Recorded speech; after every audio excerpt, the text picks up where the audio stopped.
नमस्कार। इलेक्ट्रोहोम्योपैथी के इस विशेष एपिसोड में मैं अपने सभी इलेक्ट्रोहोम्योपैथिक प्रेमियों का स्वागत करता हूं, अभिनंदन करता हूं। जी हां बहनों और भाइयों, पिछले 5-6 दिनों से मैं पिछले 15 अगस्त से आपसे दूर था, जिसका मुझे खेद है। हम चर्चा कर रहे थे सी ग्रुप के मेडिसिन की। हमने आपकी कहानी और इस इलेक्ट्रोहोम्योपैथी के साथ आपको जोड़ने की जो यात्रा आरंभ की थी, उसमें हमने आपको C4 तक जोड़ा था और आज नंबर है C5 का, यानी कैंसरेसो की ग्रुप की अगली औषधि C5।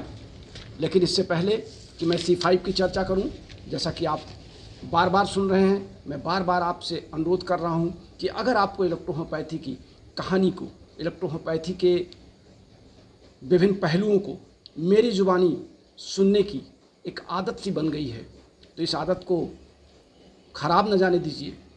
आप कृपया मेरे इस चैनल को सब्सक्राइब करें, लाइक करें और बेल दबाएं, जिससे हम आपके बीच इलेक्ट्रोहोम्योपैथी की सच्ची कहानी को, ये अनुभव की कहानी है, ये हमारे 37 साल के इलेक्ट्रोहोम्योपैथी के प्रयोग के परिणाम की कहानी है। ये लिखी लिखाई बात नहीं है, ये रटी रटाई बात नहीं है। हालांकि बहुत से क्लास मेरे अप्रैल 2017 से जब मैंने निःशुल्क क्लास आरंभ किया तो पूरे देश में एक हंगामा समझ गया। बहुत से लोगों ने मेरी आलोचनाएं तक करनी आरंभ कर दी और लोगों ने यहाँ तक प्रयास किया कि मैं अपने ऑनलाइन क्लास को जो निःशुल्क चला रहा हूँ उसको बंद कर दूँ, क्योंकि कुछ सीनियर लोगों को उससे पीड़ा भी होने लगी थी। लेकिन मैंने आप सबकी मांग पर इसे निरंतर जारी रखा और परिणाम हुआ कि लगभग 30 से 35 हज़ार साथी हमारे इलेक्ट्रोहोम्योपैथी को चाहने वाले हमारे विभिन्न व्हाट्सएप, ट्विटर, फेसबुक के आईडी पर जुड़े और आप सब ने हमें पसंद किया, हमारे इस क्लास को पसंद किया। एक होड़ सी लग गई है पूरे देश में ऑनलाइन क्लास देने की और यूट्यूब चैनल पे इलेक्ट्रोहोम्योपैथी कहानी बताने की, लेकिन सब के अपने अपने तरीके हैं और मेरा अपना निजी अनुभव का तरीका है। मैं अपने अनुभव शेयर कर रहा हूँ। मैंने वो आपको बताना चाहा है जो मैंने पिछले 37 वर्षों में एक, जिसको आप कह सकते हैं मैंने 37 वर्षों में इलेक्ट्रोहोम्योपैथी की तपस्या की है और एक ज्योति को जलाने का प्रयास किया और उसमें लगातार दीपक को जलाए रखने का एक अपना एक अद्भुत, या ये कह दें कि अविरल प्रयास जारी रखा है, जिसमें आप सब हमारे साथ जुड़ गए हैं। ये इलेक्ट्रोहोम्योपैथी के गर्व के लिए बहुत ही अच्छी एक प्रेरणा बन रहा है। तो आइए अब हम बात कर लेते हैं C5 की। हम बात करते हैं C5 की। C5 वैसे तो S5 के साथ, यानी फंक्शनल ग्रुप में जहाँ पे हम S5 का प्रयोग करते हैं, उसके साथ C5 को हम एक टिश्यू मेडिसिन के रूप में अनिवार्य रूप से लगाते हैं। S5 का जहाँ जहाँ काम है उन सभी अंगों पर C5 का सीधा प्रभाव है, लेकिन C5 को हम एक लीवर फंक्शनल मेडिसिन मान सकते हैं, लीवर की फंक्शनल मेडिसिन, क्योंकि इसका लीवर के समस्त अवयवों पर, all types of cell in liver, जिन्हें हम हिपेटोसाइट्स भी कहते हैं, उन कोशिकाओं को हम लीवर पर इसका सीधा प्रभाव देखते हैं। और लीवर से संबंधित किसी भी रोग पर हम सबसे पहले C5 को और S5 को एक साथ याद करते हैं। लेकिन इससे पहले कि हम C5 की चर्चा करें, हम जान लें कि इनमें किन किन पौधों का समावेश हमारे अन्वेषक यानी काउंट सीजर मैटी द्वारा किया गया है। इसमें कोनियम मैकुलेंडम, रस्टॉक्स डेंड्रॉन, फाइटोलैक्का, बिन्सटॉक्सिन ऑफिसिनेलिस और पिम्पलेना सक्सिफेरगा, ये 5 पौधों का मिश्रण इसमें किया गया है।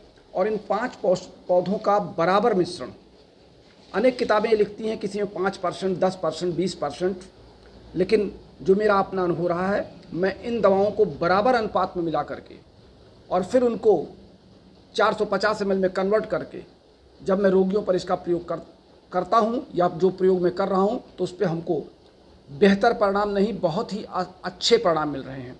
और हमारे तमाम साथी जो हमको अपने रजिस्टर्ड पत्रों से हमको ये सूचित करते हैं अपने एक्सपीरियंस को, अभी आज भी मेरे पास जब मैं यहाँ पहुँचा हूँ तो मेरे पास ये तमाम पत्र आए हैं जो हमारे दूर क्षेत्रों के डॉक्टर्स हैं, जिनके पत्रों को मैंने खोला है और पढ़ा है। और ये सब पत्र ही नहीं लिखते हैं, बल्कि ये इन पत्रों के साथ अपने भारत सरकार के नोटरी पर, एफिडेविट पर अपने हमारे फार्मूले के अनुभव को प्रयोग करके और उसका प्रतिफल बताते हैं कि उन्होंने किन रोगियों पर कितनी सफलता प्राप्त की है। और ये एक एक पेज की नहीं है बल्कि 4-4 पेज की, और रोगियों के पेपर्स और जो ये दवा देते हैं उसकी भी कहानी ये लिखते हैं, रोगियों की रिपोर्ट भी ये लेते हैं।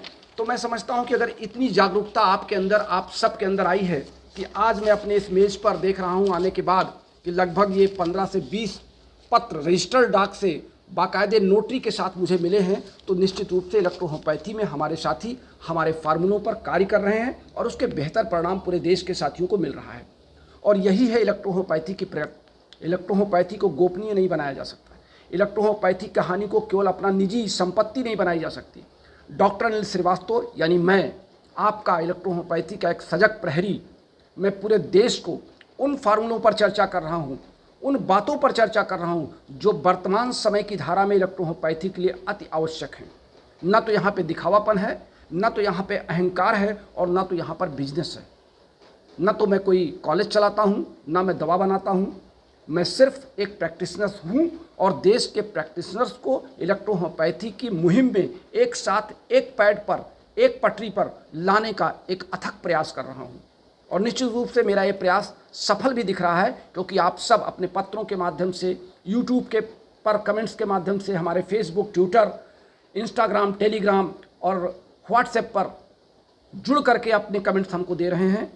ये एक बेहतर प्रक्रिया है इलेक्ट्रोहोम्योपैथी में आगे बढ़ने की। जहाँ तक C5 का प्रश्न है, C5 एक लीवर सेल पर कार्य करने वाली औषधि है। ये टिश्यू विभिन्न प्रकार के ऊतकों पर अपना प्रभाव दर्शाती है। हम इसको स्पाइनल नर्व में, सिंपैथेटिक नर्व में, मसल्स में, कंप्लीट डाइजेस्टिव पार्ट पर, पल्मोनरी पार्ट पर, या यूँ कहें कि ब्रोंकियल पार्ट और जो क्यूटेनियस पार्ट हमारा है वहाँ पर C5 का बेहतर परिणाम देखा गया है।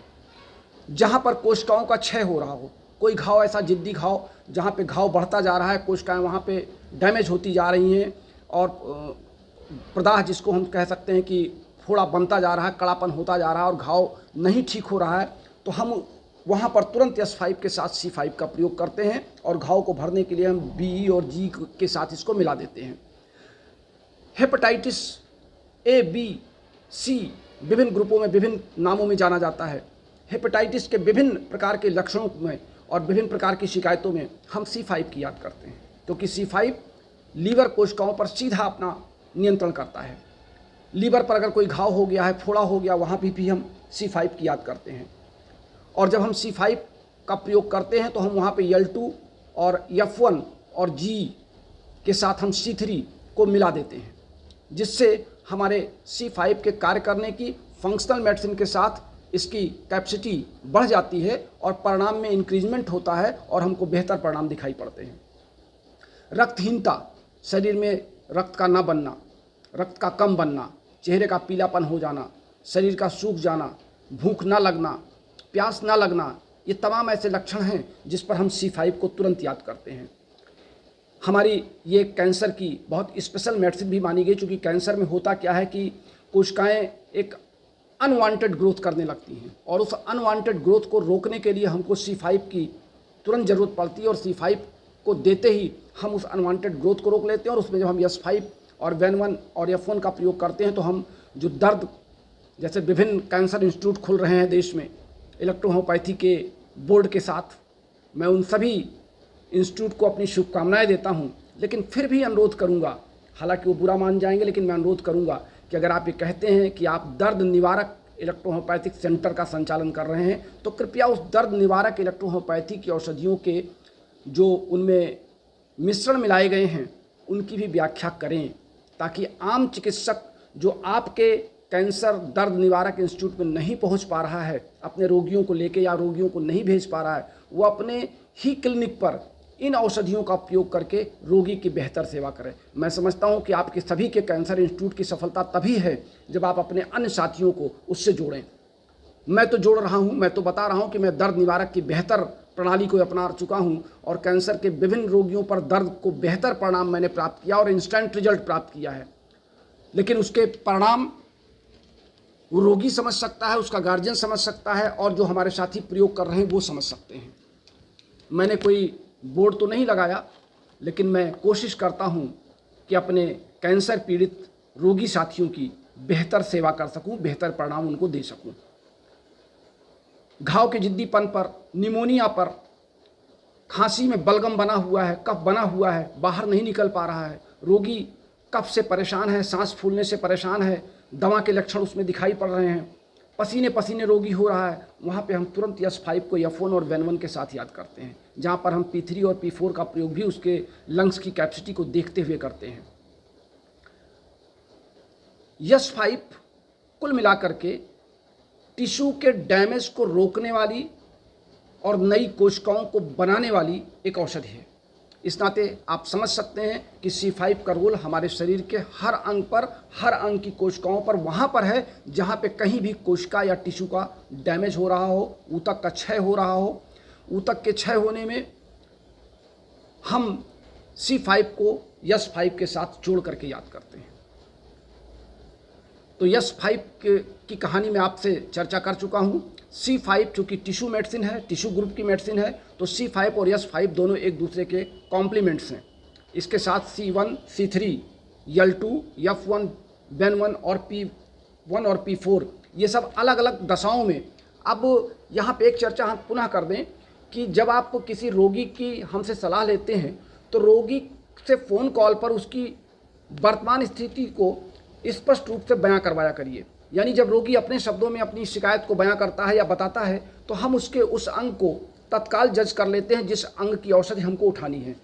और आप भी कोशिश करें कि किसी रिपोर्ट के आधार पर आप रोगी की सेवा ना करें, बल्कि रोगी की रिपोर्ट प्लस रोगी की शिकायत के आधार पर आप उसके सही अंग तक पहुँच करके सही औषधि का चुनाव करें, सही डोज का चुनाव करें, तो आपको बेहतर सफलता मिलेगी। आज के लिए बस इतना ही। कल हम फिर मिलते हैं C ग्रुप के अगली मेडिसिन के साथ। तब तक के लिए अपने प्यारे दोस्त को इजाज़त दीजिए। आज मेरा ये फ़ोन नंबर 9793252355 आप सबके लिए खोल दिया गया है। पिछले 5 दिनों से ये नंबर बंद चल रहा था महाकाल के दर्शन में, और अब आज से आप इस पर अपने कॉल भी कर सकते हैं। व्हाट्सएप के ज़रिए आप हमसे बात भी कर सकते हैं, वीडियो कॉल के ज़रिए, और रोगियों से हमारी बात भी करा सकते हैं। बहुत बहुत धन्यवाद आप सबका। नमस्कार। जय श्री।